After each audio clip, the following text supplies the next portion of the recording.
And now for the awkward intro. Dinosa, you are a dinosaur.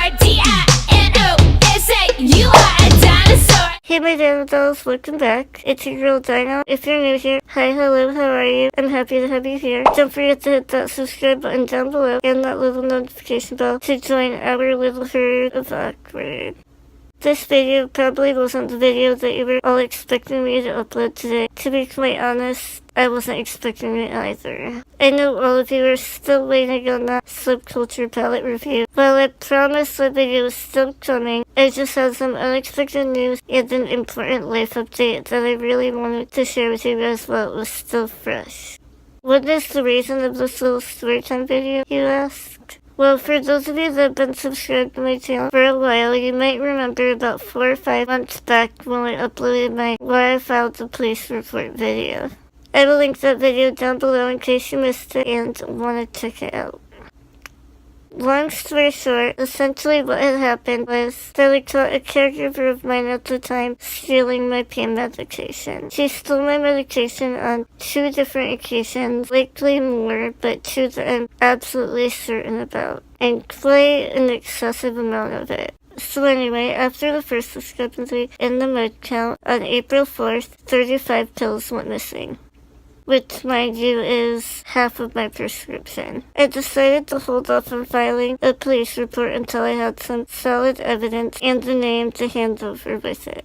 I knew from past experiences that a person that steals is very likely to steal again, especially if they believe they're getting away with it. Unfortunately, not filing the police report at that time meant that I really wasn't going to get the medication that I did need replaced. But that was a huge deal to me. It meant that I would be in much more pain than usual. The emotional pain of not knowing which of the hands I trust each and every day with my life was harming me was so much worse than any added physical pain I was about to endure. I wasn't going to be able to rest until I knew who had betrayed me. Alerting the authorities meant alerting my employees, and had I alerted my employees, I may have never found the culprit or closure. So I waited, and I set a trap. I can't go into too much detail about the trap just yet, but I can tell you it was a success.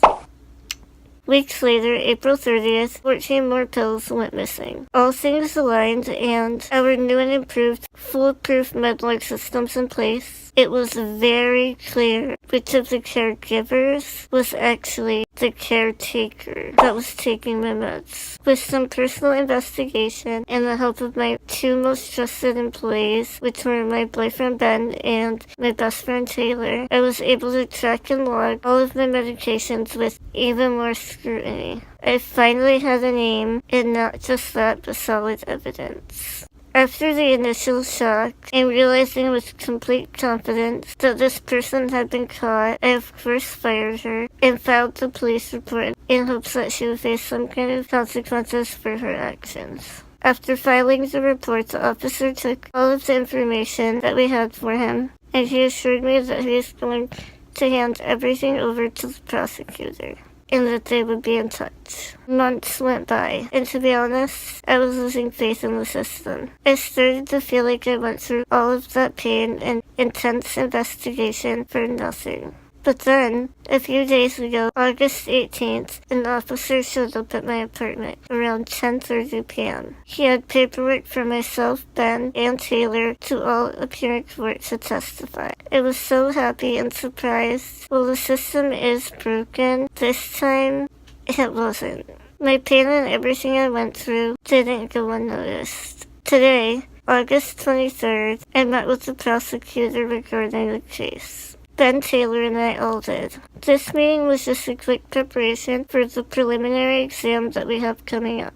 I can't lie, my stomach was in knots and my anxiety was through the roof as we were entering that building today. I really had no idea what I was walking into. A few short moments into the meeting with the prosecutor and the victim's advocate wiped away most of my worries. Both the prosecutor and the victim's advocate were very kind and informative. We all spent nearly 2 hours in that conference room going over what to expect in our upcoming hearing and which kind of questions we should expect to be prepared to answer. I exited that building with so much less weight on my shoulders and worries on my mind than had upon entering. This upcoming court stuff, whether it goes to trial or not, is not only my opportunity to have my voice heard, but it is also my opportunity to prevent her from hurting others the same way that she hurt me. While I do think that her having to sit and do time for the crime committed would be the icing on the cake, it's honestly in knowing that because I took action, spoke and stood up for myself in this moment, that she cannot as easily take advantage of the vulnerable or victimize others in the very same or similar way again. That's what gives me my greatest peace of mind. It's that very same knowledge of knowing that this is something so much bigger than myself that is going to push me through this entire process. So yeah, guys. This is where I'm going to mark the page of this story time for now. As I said, the preliminary exam isn't far ahead. As of right now, it's going to be August 31st. I'm hoping this is uploaded by or before then. I will be documenting the experience and how I feel through all of it for myself to look back on when it's all over. Additionally, as I share all of my updates with you, I will definitely be creating some interesting content for everyone that is supporting me as I take you through and along this journey for justice with me, especially if it goes to trial. Again, I'm sorry that I uploaded this video before my subculture palette review. I just really wanted to get this out to you guys while it was still in the front of my mind. I appreciate your patience and support, and I look forward to sharing my journey for justice with each and every one of you. As always, I hope you guys are all doing well, and until my next video, stay well until then. I love you guys so much. Alright, Dino out. Bye. Taylor? It's like surgery. Because, like, operation. Yeah. The buzzer's gonna go off if you bump something. Don't bump anything. Don't knock it over. Be very careful, because everything will move. And it's Just stay here. perfect. Babe, we're bumping it. Babe! Pause it. Please pause it. I'm gonna run out of memory. I know you guys probably thought this video was over, but you can't get rid of me just yet. Hey my Dino dolls, it is days later and I did have my preliminary court hearing on the 31st. Today is Monday, September 4th, and I know I mentioned earlier in this video that I wanted to have this video up in time for the hearing, but my update for the hearing is honestly so short, I didn't want to make it a separate video of its own. So, you get me now. Before I get into the results of the preliminary hearing, I thought I would talk a little bit about how I was feeling the night of the 29th, which was the night before, and also the morning of. So, the day before our preliminary court hearing, myself, Ben, and Taylor talked to the prosecutor on the phone, and we had just a couple questions we wanted to go over with him. The main question being what our lineup for our testimonies would be, which order the three of us were going to testify. The prosecutor said that he was hoping to have me go first, and if he could get everything he needs out of me, then Ben or Taylor wouldn't have to testify at all, at least not yet. Immediately when he said that, my stomach dropped. I did feel a little bit of pressure prior, but hearing him say that just took my stress to a whole new level. I spent, honestly, the rest of that night and the next morning trying to mentally prepare myself.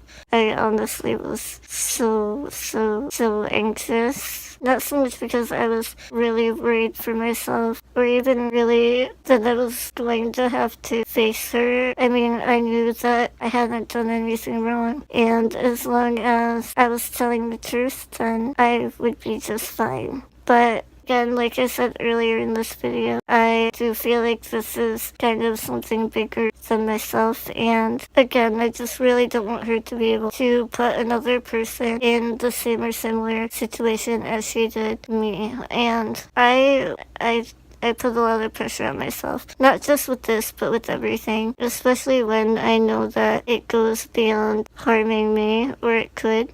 I just didn't want my words, or even my lack thereof, to be the reason that this woman doesn't have to face the consequences that she should. Honestly, our evidence was so solid that I really don't think she was going to be able to get off the hook of this easily. I don't think she will, or at least I hope not. As for the preliminary hearing itself, once we got there, it was honestly pretty pathetic. I spent so much time the night before and the morning of preparing myself, and we got all the way there. We walked into a room that they sequester witnesses. We met with the prosecutor, and he told us that we weren't going to have to testify, and that the defendant waived the preliminary hearing. So honestly, I've had mixed feelings about that. Oh, I guess I should mention that when we arrived, the defendant was standing outside of the building right by the front doors. I think she was probably waiting to see whether or not we were going to show up.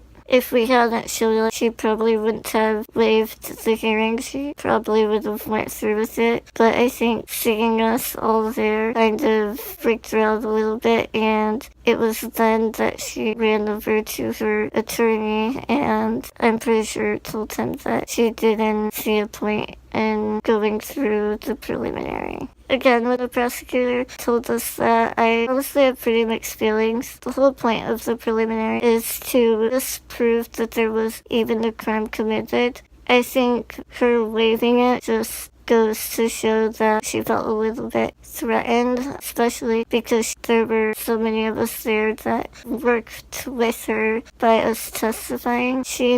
We all knew that there was a crime committed. Basically, her waiving it just kind of validated that, I believe. So the next step in this whole process is to play the waiting game again. The charge that she's currently facing is larceny in the building. The prosecutor and I believe her attorney will go back and forth with each other for a couple of weeks and negotiate. As much as I was stressed out about having to do it, I'm honestly a little bit bummed out that I didn't get to testify, that I didn't have to, or at least not yet. But I guess it's not too big of a loss because it's mostly yes and no. You don't really get to explain or go into great depth about certain things unless you're asked in this stage, so I probably wouldn't have gotten out everything that I was hoping to get out. If they cannot come to an agreement during this negotiation period, then I believe that the case would go to trial. And even if it doesn't, and she does take a plea deal or whatever they call it, I will still have a chance to speak at sentencing. I fully intend to either speak or write a letter at sentencing if it comes to that. I usually like to write letters. I think maybe I'll write it, but I'll actually show up and read it. I feel like I can have greater impact if I'm expressing myself in person. So yeah. I will definitely take you guys along with me, like I've been saying. When that time comes, I will share all of my thoughts and exactly what I'm going to say when I finally do get a chance to speak up in front of this person. It's like the prosecutor said, that could be my one and only chance where I get to speak up, and she has to listen to what I have to say. So I'm gonna take advantage of that. Even if it doesn't get through to her, maybe it will get through to the judge. And at the very least, even if it does neither of those things, it will make me feel better at the end of the day. Well, I don't think that's what's most important here. Like I said, my main goal is to make sure that she can never do this to anybody else again, but I guess my closure is still worth something, and it is still important. So Yeah, that's all I have for you guys. Like I said, negotiations could take weeks, maybe longer. So this will probably be all you guys hear about all of this for at least a month. I do have a lot of other things going on with work stuff right now. I am in the process of basically hiring half of the team. That is taking up a little bit of my time, but we should be getting back to our regular beauty videos. And honestly, I can't wait because I need a break from all of this. I want to get back to what makes me happy. Speaking of, what do you guys think of this eye look? It's so fun, and I could totally do a tutorial. If you'd like that, let me know down in the comments below, and I'd be more than happy to work on that for you guys. I love you guys so much, and for real this time, Dino out. At least for now. Bye guys.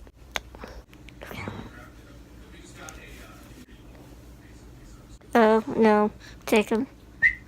Come on. Let's go. Okay, we just wanna. Okay, good. Yeah. 1, 2, 3, 4. I came to the land of the dinosaurs and I parked my time machine behind the biggest tree that I could see.